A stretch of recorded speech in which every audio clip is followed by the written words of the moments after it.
Welcome, everyone. So, hopefully everyone can hear me. How much energy does the brain consume in an hour? About 20 watts per hour. The entire body consumes roughly about 100 watts. So 80 watts for the rest of the body, 20 watts for the hour, for the brain. If you're doing a search, Google estimates that a particular search will consume about 0.3 of a watt of actual power. So average Google search takes about 0.2 seconds to process and consumes about 0.3 watts per hour. So the human brain consumes 20 watts, which is 0.005 watts per second. So for a brain to do a search would require about 0.001 watt of energy. And what that means is that our brain is much more efficient than Google. Our brain is about 300 times more efficient at searching than Google. And one of the things that we find ourselves doing today is that we're losing our memory to technology. Many of the things that we can remember, if we make an effort to remember them, we instead go to Google too. And we are increasingly doing that with more and more technology.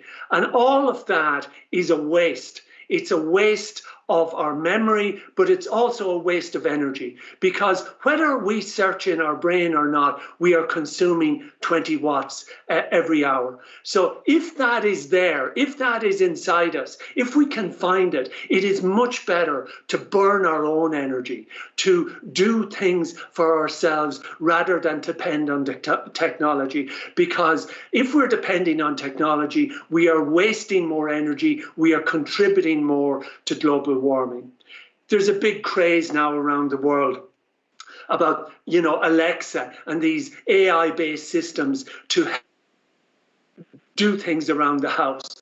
But think of all the technology that's required to get Alexa to turn the lights off. Alexa, turn the lights off. Alexa wakes up, speech sent through the router, out across the internet, arrives at the data center. It needs to be translated into text. The text needs to be translated into code. The response decided, response turned into text, back into speech, back across the internet. Alexa tells you it's turning the lights out, and the response code is communicated to the lights, and the lights are turned out.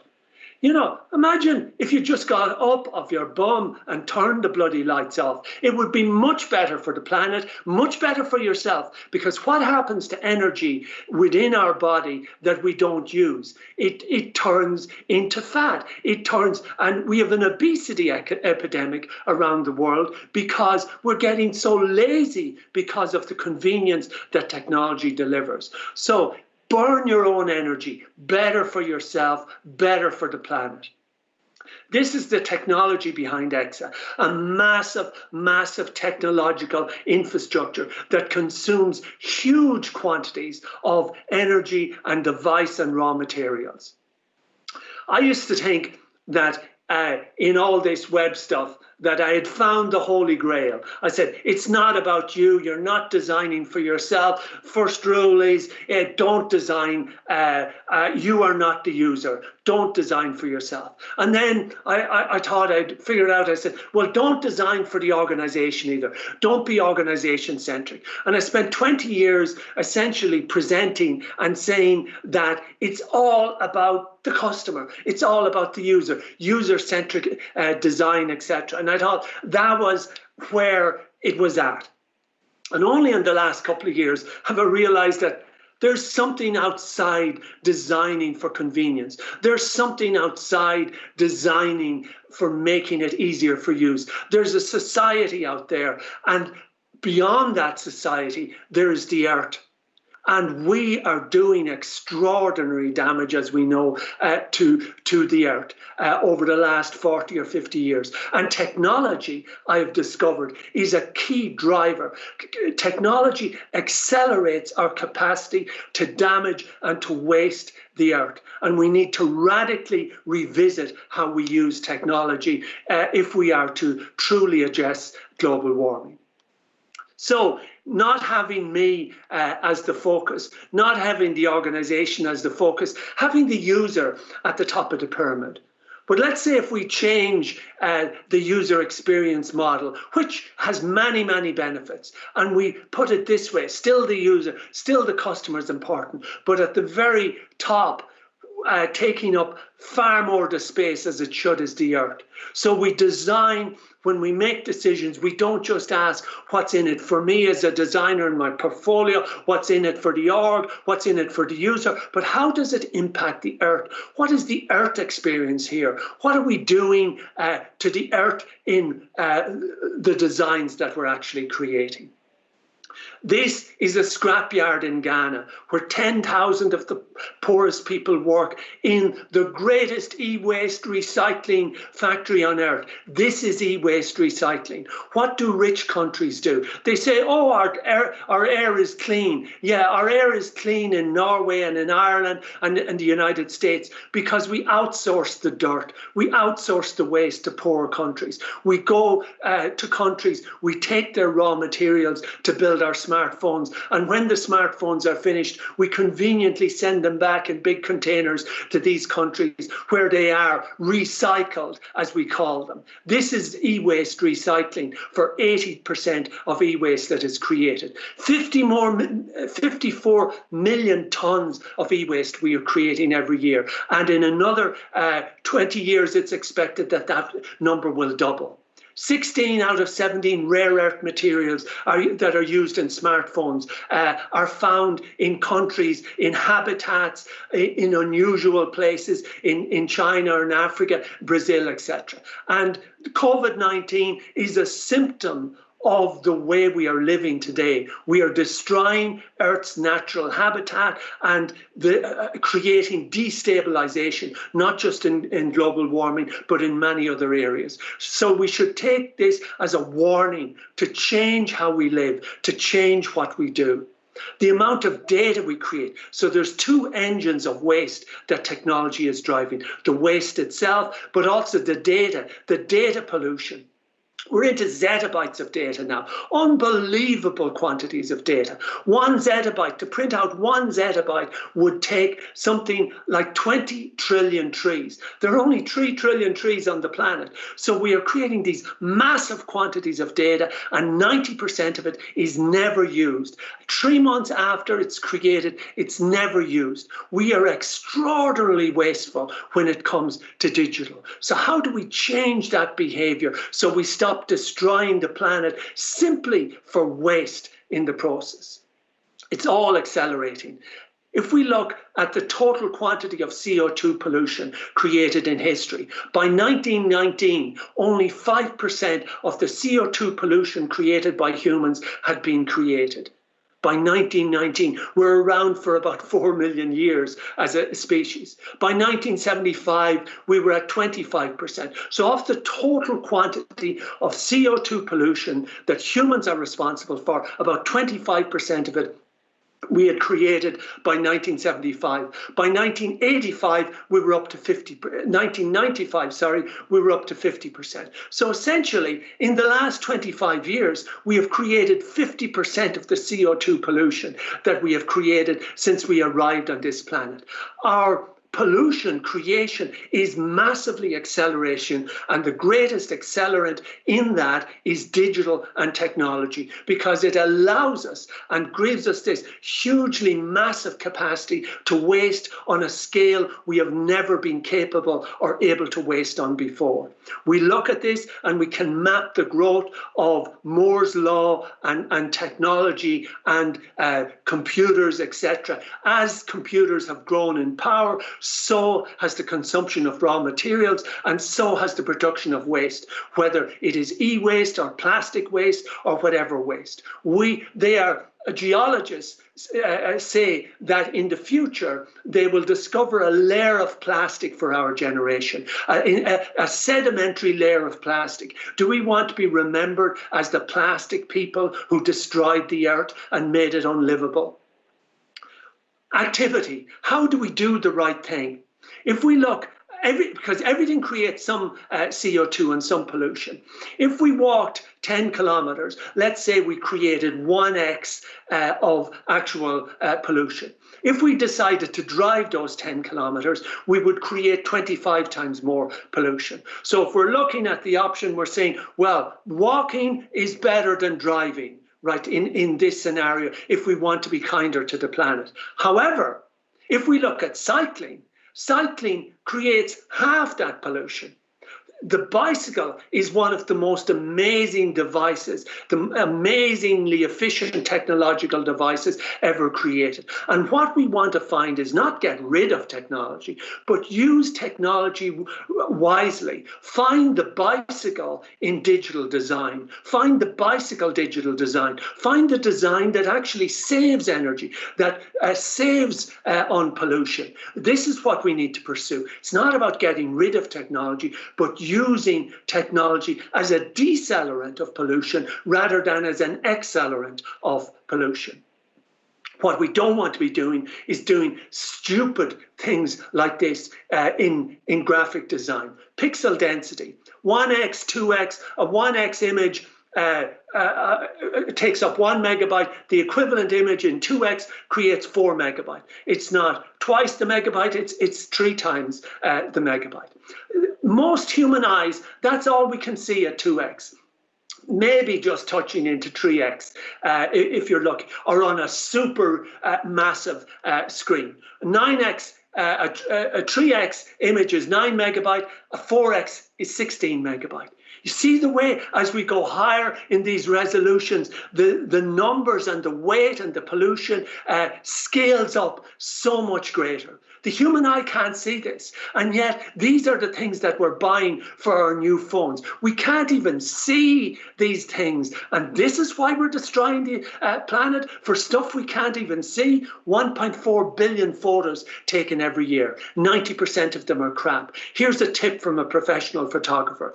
Every time he does a shoot, he spends 20 minutes to look over the photographs, and he always deletes at least 80 to 90% of them because they're out of focus, etc. And it makes his job so much better. Delete 90% and stop falling for these phony features, this phony innovation that is destroying the planet.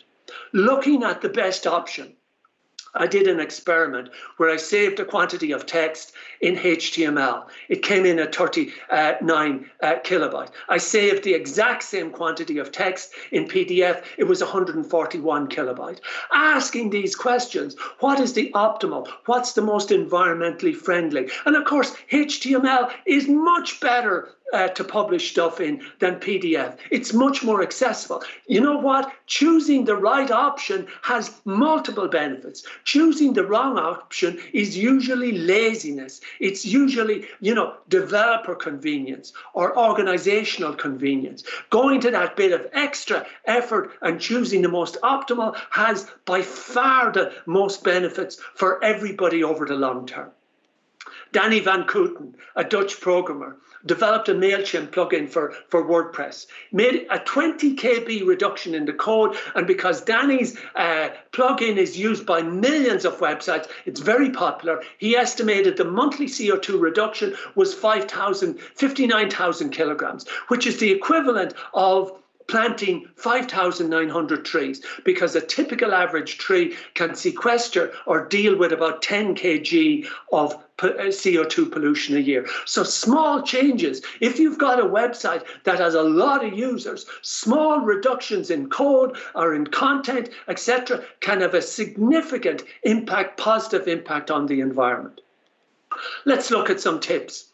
Buy a laptop, not a desktop. A laptop is about 5 times more energy efficient than a desktop is. So avoid those big desktops and those big screens. Always go for the best energy ratings. Keep it as long as possible.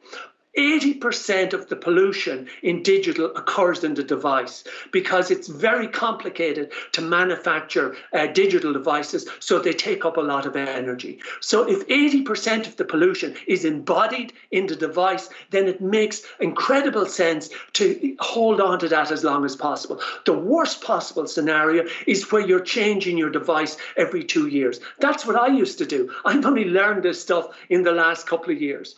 Don't use large screens. A large screens can be consuming about 40 watt, a 30-inch screen, as much as your laptop. A laptop is about 40 watts. A large screen is about 40 watts as well. Don't use screensavers. Monitor, get into habits. Monitor off after 5 minutes, sleep after 10 minutes maximum. Shut it down when you're not using it, and shut it down at night.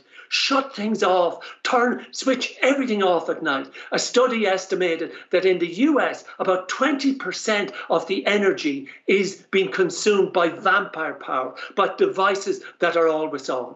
So you're using your smartphone, minimize notifications, disable location services, remove unused apps because they're constantly updating. Think hard before you download apps. Really say, do I really need this? Keep the battery level above 50%. Short charges are better, and use a wire to charge as well, and use dark mode in the process. So these are dark mode can get you a saving on battery of somewhere 30% in the process. Simple things we can do that make a difference if we can scale these things. But the biggest thing is hold on to your phone. Hold on to it until it breaks and then get it fixed. Make it cool to have old things that we keep using and reusing rather than this false fashion of buying new stuff every 2 years. If you're transferring data, the most efficient way to transfer data is by using a wire.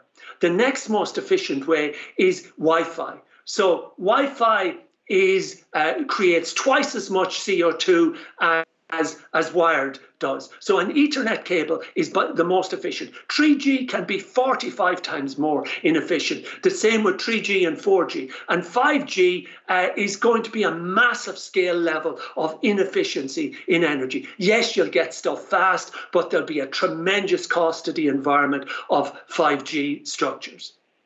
Choosing cloud storage, or cloud is generally, if you can, store locally, right? That's a general rule. So, but choose the right type of cloud storage. Archival cloud storage, if we look at the dot reflecting efficiency, cool storage, there's different types of storage, hot and premium storage. So the difference in premium storage, which is immediately accessible, versus archival cloud storage is 150 times in energy. So choosing the right type of storage can have a big impact on savings. And if you can save it locally, saving something to your hard disk is 3,000 times more energy efficient than saving it to the cloud. The cloud is not in the cloud, it's in these huge data centers. Sending a message. The most efficient way to send a message is by SMS. Right? That is by far the most efficient way, environmentally friendly. An email is 285 times more consuming of energy and thus creation of CO2 than an SMS. Audio is 7,000 times more. Standard video is 53,000 times more. High definition video is 81,000 times more. So if you just want to send that message, thank you very much for your message. You sent it by high definition video, got on a call and you said that, you would be creating 81,000 times more pollution than sending an SMS. Send an SMS, choose the communication structure. I'm not saying everything by SMS, but think before you choose your form of communication. Think about the environment, think about what is the most optimal way to do it. A 1 hour call in video between two people. Audio only creates about 36 megabytes of data. Standard video 270, high definition 540, and ultra high definition 1.3 gigabyte. So the choices that you make, weight creates pollution. The heavier it is, the more the pollution that's actually created. So here's some tip for video conferencing. Video to greet and then go to audio in a meeting. You can save about 10 to 35 times more energy. So the first 5 minutes or so, you use the video and then you go to audio unless somebody is presenting or speaking or whatever. Think about these things. Use lowest resolution possible, smallest screen, much better to watch on a phone than to watch on a large screen from energy consumption. Don't save meetings unless they're essential. Delete saved meetings after 3 months, and don't attend meetings. You know, don't unless you have to. What I've noticed in online meetings is far more people are attending them than they did in the physical meeting environment, and therefore we're losing the supposed benefits of doing online meetings. Web pages, you know, used to be 400 KB. Now in 2010, 700. 2 megabyte to 2015, to 2020, 4 megabyte. This is ridiculous. It's just laziness in design. It's pumping stuff on, most of which is not adding value, but just laziness and ego and vanity. We need to create different environments like this. This is killing the planet because the attitude behind it is so wasteful, as if, you know, it means nothing to create stuff in the digital space. JavaScript has grown by 600%. Right, over about 7 or 8 years, right? A JavaScript, a compressed file at 370 KB, which then needs to uncompress its code, will be about a megabyte. For an average phone, will take about 9 seconds to process. JavaScript is a real killer because it's code, and there's lots of stuff we can do to say, does this page even need JavaScript in the process? And if it does, let's send the exact JavaScript that it needs. Custom font use has grown by 850%. Yes, can be useful in certain situations, but everything is growing, everything is getting bigger. All these fonts, they take up weight, they take up space. So tips about optimization of images is probably still one of the most important things that we can do, still very badly ignored in the process. And techniques like lazy loading, where the image is not loaded until you scroll down to that specific image. There's lots of techniques that we can use to optimize and do things better. 200 million trees are cut down every year in the US for e-commerce returns. Just for e-commerce returns, we cut down 200 million trees, and it's likely that it'll be more like 400 million trees this year because of the boom in e-commerce. We return about 25% of goods in e-commerce in comparison to physical commerce, where we return about 6 to 8% of goods.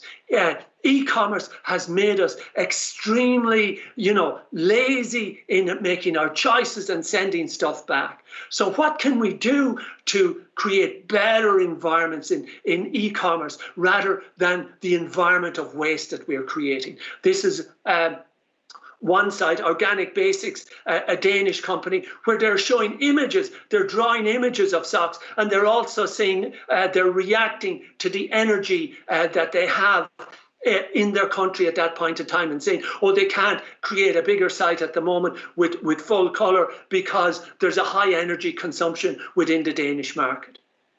This here, Ask It, really interesting. They're giving a receipt on the entire life cycle of the product. How much CO2 did it create in manufacturing, in marketing, in transport, etc. There's a lot of really good stuff happening. Why can't we do this in digital? Why can't we have traceability of our code, traceability of our content? How much CO2? Wouldn't it be wonderful to do this receipt for a website and show all the costs, all the meetings that went into it, all the advertising and the graphic designs and all sorts of stuff that went into it? So this sort of thinking, let's say you're about to buy a product, and it gives you two options. Do you want express service or do you want the 3-day service? Right.